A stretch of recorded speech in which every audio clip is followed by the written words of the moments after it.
Damien Ruiz et je suis musicien. Voilà. C'est surtout d'aller jouer de la musique sur scène, du théâtre au bistrot du coin. Comme je suis aussi mon propre tourneur, c'est aussi prospecter, aller chercher les lieux qui correspondent à mon genre musical, les contacter, faire le suivi de tous ces contacts-là, quand est-ce qu'il faut les rappeler, quand est-ce qu'ils sont disponibles. Après, il y a tout un panel de création. J'écris des textes, je cherche des mélodies que je compose, que je retravaille. Il y a tout un travail de ça qui prend pas mal de temps quand même.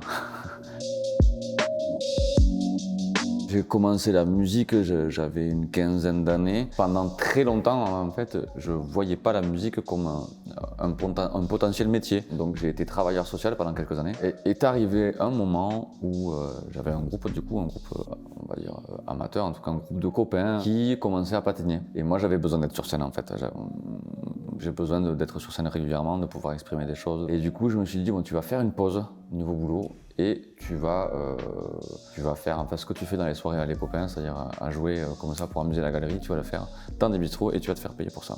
Du coup, j'ai commencé comme ça et chaque année, en fait, je faisais un pas de plus vers la professionnalisation, un réseau aussi plus concret, peut-être des dates un peu plus sympathiques. Et du coup, voilà, j'ai jamais repris, on va dire, une activité salariée classique. Et au jour d'aujourd'hui, j'ai 2-3 projets, dont un projet de création, c'est le texte qui est mis en avant. J'ai aussi un duo de reprises qui s'appelle Le Bal des Hasards et on va jouer en fait effectivement dans à peu près toutes sortes de des trucs assez populaires aussi quoi. C'est en gros les activités qui font que j'arrive à vivre de ma musique aujourd'hui. Moi, je travaille plus par période. Je vais avoir du mal, par exemple, à faire, je dis n'importe quoi, mais le matin, du travail administratif et l'après-midi, être dans quelque chose de beaucoup plus aérien, comme de la création, de l'écriture ou quoi. Je vais avoir plutôt tendance à me dire, là, cette période, il y a besoin de faire du démarchage ou de régler des problèmes d'ordre administratif. Et sur, une bonne partie de la semaine, je vais faire ça. Et les autres jours, je vais faire plus de la musique. Et d'autres périodes, je me laisse carrément une semaine pour faire qu'écrire et jouer, quoi. C'est quand même assez difficile de faire de changer complètement d'optique rapidement comme ça dans une journée. Et je préfère moi me laisser de longues plages sur un seul aspect, on va dire, de la profession, quoi. Il y a toutes les associations culturelles du coin. Parfois, voilà, c'est le service culturel de la mairie qui s'occupe de la programmation musicale d'un territoire. Du coup, c'est eux que tu vas voir pour jouer avec eux, pour travailler avec eux. Après, moi, ce que j'aime bien dans ce boulot, du coup, c'est que tu as effectivement toutes sortes de partenaires, quoi. Moi, j'ai mes relations avec mon éditeur qui m'accompagne dans le processus d'enregistrement et de création de mes disques. J'ai les musiciens avec lesquels je travaille, donc pour certains tout au long de l'année et d'autres de manière plus ponctuelle pour des enregistrements. Sur les manifestations, je suis quand même principalement sur du concert. Sur les compositions, voilà, des salles type théâtre, en tout cas des ambiances intimistes. Sinon, oui, ça peut être voilà, effectivement des mairies, des cafés, des restaurants pour tout ce qui est animation, quoi. Une assez grande liberté au niveau de la gestion de mon quotidien et de mon emploi du temps. C'est un truc guillemets comme si j'étais un petit peu mon propre patron. La relation au public, c'est un truc quand même qui te nourrit. On cherche à dire, à communiquer des choses aux gens. Et quand elles sont entendues et interprétées par les personnes et qu'elles nous sont renvoyées, on sait qu'il y a un truc qui s'est passé. C'est-à-dire, j'ai réussi à te communiquer une émotion, ça t'a fait quelque chose. Et donc du coup, quand il y a ce truc-là, c'est assez fantastique quand même. Ouais, c'est assez difficile à expliquer, je crois.